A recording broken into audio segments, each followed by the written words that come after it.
नमस्कार दोस्तों, एक बार फिर से स्वागत है आप सभी का आपके अपने YouTube चैनल BN आयुर्वेदा में। मैं डॉक्टर शक्ति सिंह आज आपसे बात करने वाला हूं हेयर फॉल की समस्या के बारे में। तो दोस्तों, हेयर फॉल की जो समस्या है वो आम तौर पर आजकल आधुनिक काल में बहुत ही सहज रूप से देखी जा सकती है। यह महिलाओं में, पुरुषों में, सभी एज के लोगों में देखी जा सकती है। और इसके कारण जो मुख्य कारण है वो है हमारी डाइट, हमारा लाइफस्टाइल, पोल्यूशन या फिर और भी बहुत सारे कॉस्मेटिक प्रोडक्ट्स जो लोग आजकल अपने बालों में यूज करते हैं। इसका एक मुख्य कारण स्ट्रेस और एंजाइटी भी है। स्ट्रेस या एंजाइटी की वजह से भी जो हेयर फॉल है वो होना बहुत ही एक सहज रूप से होने वाली बीमारी हो गई है। हमारी बॉडी में एक प्रोटीन होता है जिसे हम केराटिन प्रोटीन कहते हैं। जब इसकी भी कमी हमारे बॉडी में हो जाए तो हमें हेयर फॉल की जो समस्या है वो बहुत ही आसानी से देखने को मिल जाती है। यदि हम साइंटिफिक लैंग्वेज में देखें तो हम हेयर फॉल की समस्या को एलोपेशिया से एक कंपेयर कर सकते हैं। और एलोपेशिया जो होता है वो बहुत सारे रीजंस की वजह से होता है। फंगल इन्फेक्शन की वजह से होता है या फिर डाइट डेफिशिएंसी की वजह से होता है। तो बहुत सारे रीजंस हैं एलोपेशिया के। अगर हम बात करें कि हमारे हेयर फॉल के क्या सिम्टम्स होते हैं तो जनरली देखिए, आपके अगर 50 hairs per day break down हो रहे हैं या टूट के झड़ रहे हैं तो ये एक नॉर्मल प्रोसीजर माना जाता है। पर अगर 50 से ज्यादा आपको अपनी कंघी में बाल कॉम्ब करते टाइम दिखाई दें तो इसका मतलब है कि आपको हेयर फॉल हो रहा है। हेयर जो होता है वो हमारे बॉडी का एक बहुत ही प्रेजेंटेबल पार्ट होता है। जिसके हेयर्स फॉल हो रहे हैं उनमें कॉन्फिडेंस की जो कमी है वो बहुत ही आराम से देखी जा सकती है। तो हेयर जो है वो हमारे बॉडी में उनका और तो कोई काम नहीं है, ये कॉस्मेटिक यूज के लिए ही होते हैं, परंतु ये हमारे कॉन्फिडेंस को बनाए रखने में बहुत ही ज्यादा हेल्पफुल होते हैं। यदि हम बात करते हैं कि एलोपैथी में इसका क्या ट्रीटमेंट होता है तो एलोपैथी में एज सच देखें तो इसमें कोई भी ट्रीटमेंट अवेलेबल नहीं है।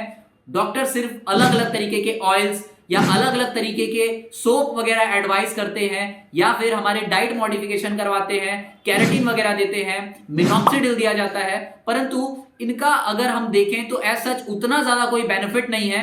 हाँ, मिनॉक्सिडिल या केराटिन जो है वो कुछ हद तक हमारे बालों की ग्रोथ के लिए काम करता जरूर है।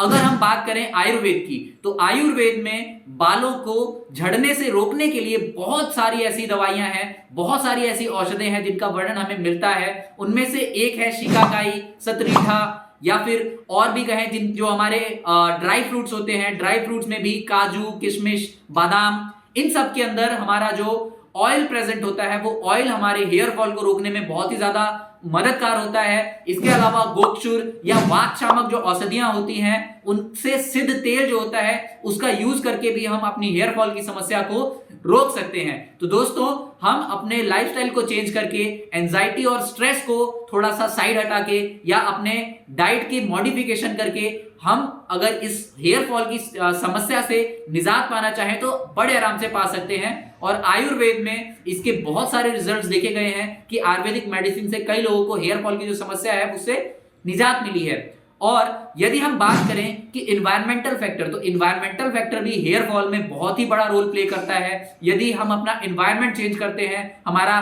खान पान या हवा जब बदलती है तो उसकी वजह से भी हेयर फॉल की जो समस्या है वो देखने को मिलती है। तो दोस्तों, अगर आप अपने खान पान और अपने आहार विहार का ध्यान रखेंगे अच्छी तरीके से तो आपको हेयर फॉल की जो समस्या है उसका समाधान वैसे ही मिल जाएगा। यदि आप हेयर फॉल की समस्या से लंबे टाइम से परेशान हैं और आपको गंजापन भी आने लगा है तो आप आयुर्वेद में वर्णित बहुत सारी औषधियां या बहुत सारी मेडिसिन ऐसी अवेलेबल हैं जिन इनमें बहुत ही सटीक रिजल्ट दिखाती हैं, तो आप उनका यूज कर सकते हैं। तो दोस्तों, अगर आप भी ऐसी ही स्वास्थ्य समस्याओं से परेशान हैं तो आज ही BN आयुर्वेदा में कॉल कीजिए और हमारे अनुभवी डॉक्टर से बात करके अपनी हर एक समस्या का समाधान पाइए। तो दोस्तों, मिलते हैं अपनी नेक्स्ट वीडियो में, तब तक के लिए नमस्कार।